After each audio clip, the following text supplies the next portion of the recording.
All right, welcome back, everybody. As you know, it's Free Therapy Wednesday, and each week we like to check in with our friend Dr. Laura Saunders for a kind of a midweek mental health boost. Yes, we're excited about this one. Dr. Laura Saunders is You look great.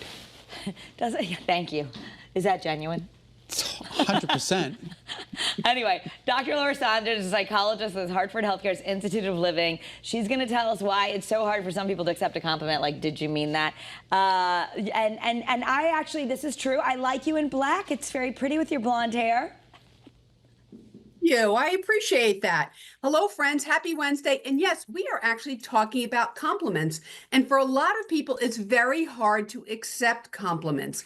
They often reject them. You gave some examples earlier. Someone says, oh, I really like your dress. Oh, this old thing, right? It's very hard to accept compliments. And that actually says something more about them and their self-worth than you realize. So I'm gonna guess a negative response to a compliment. It means low self-worth. For the most part, yes. I mean, if you're someone who continually rejects compliments, it clashes with how you feel about yourself. If you feel poorly about yourself and someone's highlighting something positive, you're more likely to reject those comments. So sometimes I think maybe women more than men are also feeling like they have to dim themselves a little bit because it sounds conceited. If you know, so is that also a problem?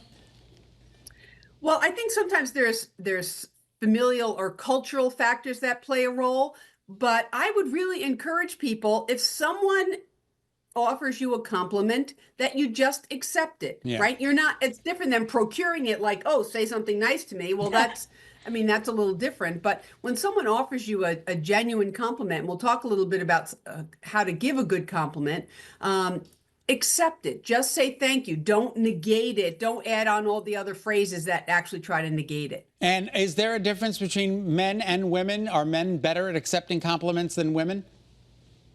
Not necessarily. I think women tend to be a little bit more deferential than men, but it really has a lot to do with how one feels about oneself. So your self-esteem or your self-worth just makes it more likely that you're going to reject something. Women may reject it more openly, and men may not say anything, but they're still not accepting it. Yeah.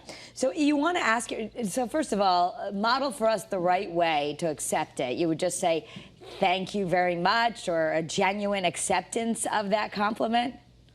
Yeah, just a simple thank you, or I appreciate you noticing that. So something's fairly simple, and if all you can say is thank you, then that's it. But sometimes there's that other dialogue in your head that you want to address at a later time, but you don't want to spew out all that dialogue, all that negative dialogue that tends to be going on. So you don't say, oh my gosh, this whole thing, I got it at Marshall's like 10 years ago. I mean, are you sure you don't look fat in it? Well, okay. No, I find, Doc, that a lot of people, the first thing you say is, oh my God, that dress looks so beautiful on you. The first thing you do is say, I got this on sale for like $8.99. I don't need to know the cost of it. I just want to compliment you on the dress. It looks fabulous, whether it was $8.99 or $700. Right, and you realize how that is that individual not being able to accept that compliment. So they immediately have to defer it in some way. So also, we want to, as the compliment giver, which, you know, it's really nice to focus on giving people compliments, but you say it's better than, oh, you look great. Try to be more specific.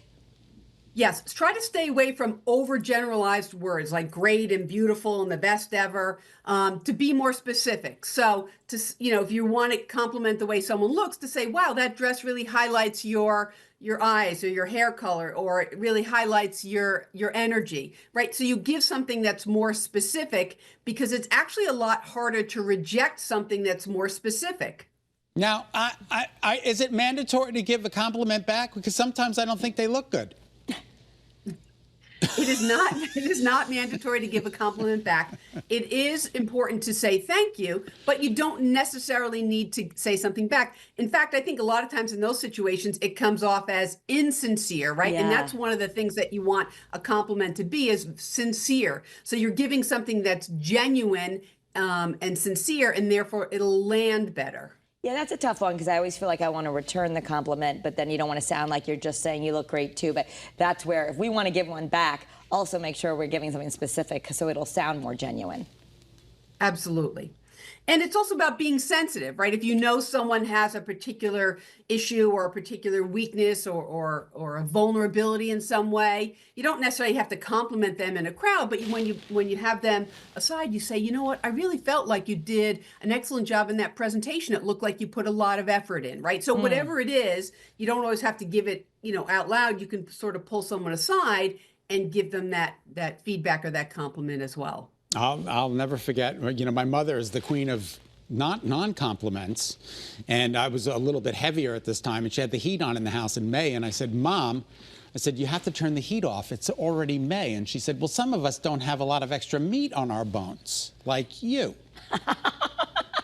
Right. And that was, I think, probably her loving way of telling you that she hopes that you can be your healthiest self. You always put a positive spin on it, and that's why we love you, Dr. Laura Saunders. Yes, thank you, doctor. Thank you so much. Have a great day.